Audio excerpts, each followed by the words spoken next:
Okay, so today I'm going to show you how to purchase stocks on the Robinhood app. So there's a few different ways that you can actually buy stocks, and I just want to go through those different methods and why you would use one over another. Just a quick disclosure: I'm not necessarily suggesting you get any of the stocks that I'll show in this video. They're just for illustrative purposes, and I definitely can't condone or reject you buying any of them. So if you want to buy a stock, you just need to know the ticker symbol of it. So I'm just going to pick one that's been in the news here recently, RAD, which is Rite-Aid. So it's way down right now, but so let's just say we were going to buy this stock. So we would just hit the buy button right here, and then you need to pick the number of shares. So let's just say we're buying one share here. Then when you put in that one, it'll automatically pop up with a price at the bottom for estimated cost. So the reason it says estimated is because depending on the type of your order, it won't necessarily be that price, or it won't necessarily get filled. Like, you will put in a certain price you want, but you might not be able to purchase it at that price. So you can pick which method you want by clicking the order types option up in the top right here. So when you click on that, you get four options here. So I'll go through each of them, explain what they are, and then I'll set a purchase order with market and limit to kind of show you how those ones work. So a market purchase is you're going to buy that stock at whatever the lowest price is that somebody's currently offering. So where that can run into issues is, let's say you want to buy 1,000 of this stock at the current market price, which might be like 283 or something like that. So you say market purchase 1,000 at 283. The problem is, by the time that's submitted, the stock price can move around. So you might end up getting that order filled at 285 or 290 or 295. So you've actually just lost maybe tens of dollars, hundreds, even thousands of dollars in that the stock is moved before you're able to purchase it. And maybe at those prices you weren't interested in purchasing it. So that's what's difficult, is you're just saying whatever the lowest somebody's willing to sell it to me for, I will buy those 1,000 shares. And the other issue is, if you're putting in 1,000 shares, you might get the first 10 shares at 283, but then there's nobody selling anymore until 290. So you might get 10 at 283, and then you get the other 990 at 290. So that moves your cost basis way up.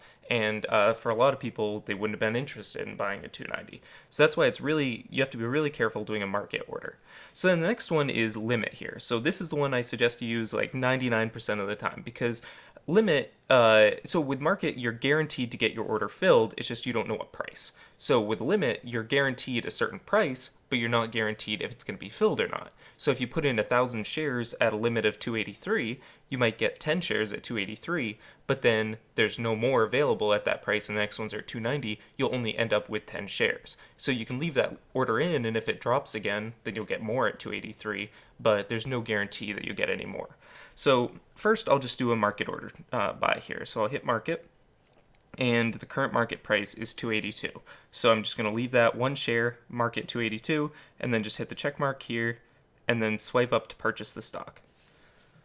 So it says right here that my price per share is 282. So it was actually able to fill at that suggested price. But the thing about Robinhood and why it's free is generally it's going to be a little slower than other trading platforms. This might be milliseconds slower, but that's enough sometimes for the price to significantly move. So that you definitely have to be very careful. That, like, I got lucky here that the market filled it at the right price, but if you're buying a lot of stocks, you got to be really careful that it could move wildly in between when you swipe and when it actually gets purchased. So definitely be careful with that.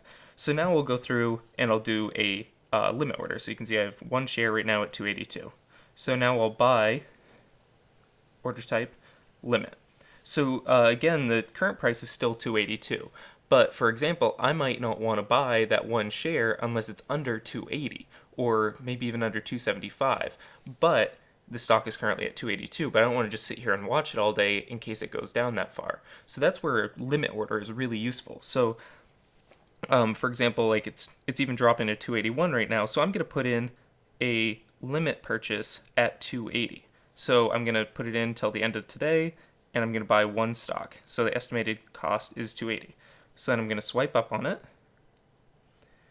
and it might even get filled immediately. I'm kind of hoping it doesn't, so Oh, it already bought it. So the price already dropped to 280 like immediately, but it's even back up to 281. So if I put in a market buy, it still might have been filled at 280. Um, I'll put it lower actually market buy just so it doesn't fill until lower. So you can actually see a pending order here. So I'm going to put it in at 275. It shouldn't drop to 275 for a little bit. So I'm going to put it in at 275 until the stock drops to 275. It won't actually fill this order. So I'll hit check here, swipe up, and it'll just take a second here.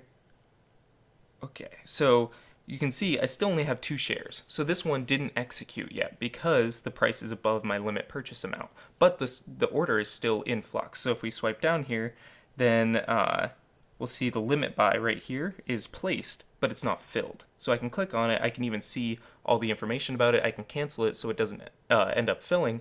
But until the stock price hits 275 or somebody's willing to sell it at 275, I won't buy that 1 share. But it will sit just in flux until the end of the day. So if any point it drops that low, then I'll get that share. So that's where a limit is really, really useful because you know exactly what you're paying for it. So I recommend almost exclusively using limit purchase orders. Then there are these other couple types of buys that really you're going to use in pretty rare circumstances. They're a lot more important with sells than they are with purchases. But so a stop loss essentially is you're going to set a certain amount to buy the stock, where if it crosses that threshold, then you're just going to initiate a market buy. So that's what a stop loss is. So it would be if a stock was just sitting around like maybe $2 or something, but you were waiting for it to start moving up, or you were worried it was never going to start moving up before you want to buy it. So you might say, okay, this stock's going to sit around $2, but until it hits 210, I'm not really interested in buying it because I think it's just going to sit around that low. So if it hits 210, so that's what you would set with a stop price.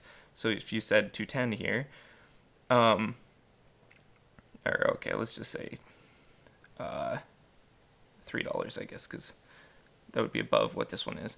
So if it hits $3, then we initiate a market buy. So the issue with that is we don't know what it is above $3. So if this stock immediately jumped from 281 up to $4 or $5, it's hit your stop price, but then it's a market buy, so you're going to spend $5 a share on it, even though you might have only wanted to spend $3.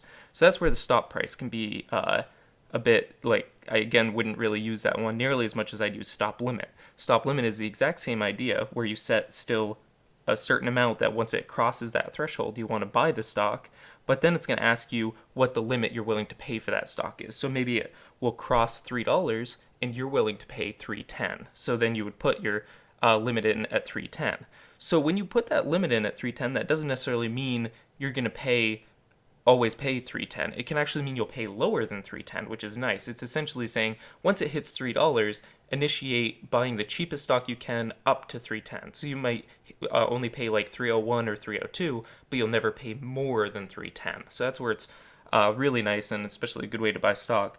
But again, you would rarely use the stop loss and stop limit with a buy order because you want to normally buy it for a certain low price rather than as it's rising. So you would want to use limit almost exclusively. So again, I would definitely suggest using the limit purchase more than anything else. But that is the basics of buying stocks on Robinhood. I'll do another video on how to actually sell them a bit later, but those are the basics.